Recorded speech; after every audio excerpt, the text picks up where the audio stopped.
Hey guys, David Bowie, gateguardian44 here. Thank you, Squiddy, for allowing me to put my deck profile on his channel. Today I came third place at Montreal Regionals with Snake Eye Fire King, and I know it seems a little bit redundant now that we've got a ban list coming now in a couple days, but nonetheless, first of all, I want to shout out to Hani Jawari. He was the one who really helped me how to perfect this deck really well, and I felt like I played this deck excellently for the past few events, but this was finally the time that I actually got to top a regional. So to go into it, we got 3 Snake Eye Ash, 2 Poplar, and 1 Oak is a very standard play, and then 1 Flamer's Dragon. I opted to play 2 Dispel Star Witches because I just wanted to cut it down a little bit, and just having 3 Wanted and 2 Witches kind of seemed a little bit redundant. So I thought cutting it down to 5 cards still kind of maximized, or at least gave some consistency to be able to access it. So I play the Fire King package, so I'm going to play 2 Kirin, play 1 Ponix, 1 Arvada. This thing is amazing, and Gurix.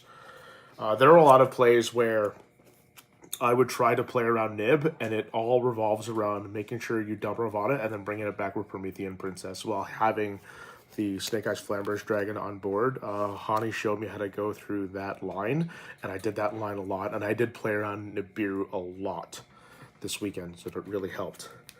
And then I'll show you the hand trap lineup in there as well momentarily here. We'll go right to the hand trap lineup here. It's going to be 3 Valor, 3 Nibiru, 3 Ash, 3 Emperor, and then I played 1 Ghost Mourner, and this surprisingly came up more than I had thought it was going to come up, just as a one-of.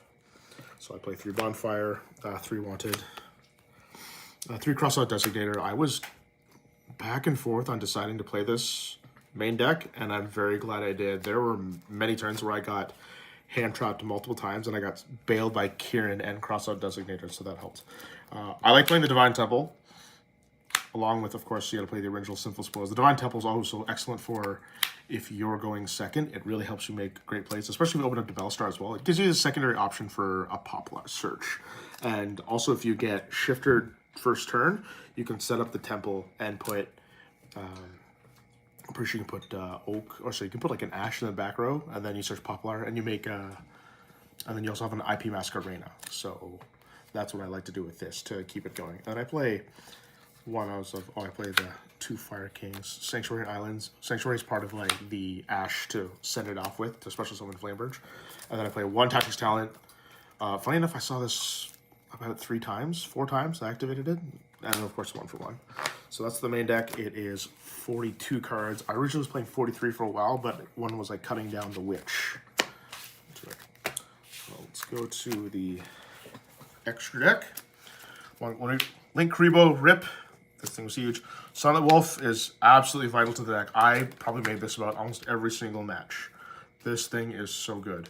Hita, of course, IP Masquerena, Decode Heat Soul Talker. A lot of my ending boards would have Heat Soul Talker with Arvada on board. So I have a Monster Negate, and I'm going to draw into several hand traps. And I've drawn into several hand traps with this card alone. SP Little Knight, Nightmare Phoenix, amazing. This card is so good in it.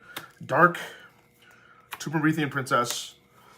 I play the Selene Access Code package. I never actually summoned either of these today. Although in past regionals that I have played, I have won with this before. Like, it's a good tool to have, even with cutting the Witch down to 2, but you also have Effect Veiler as another target. But I didn't use it today. I'd keep it in.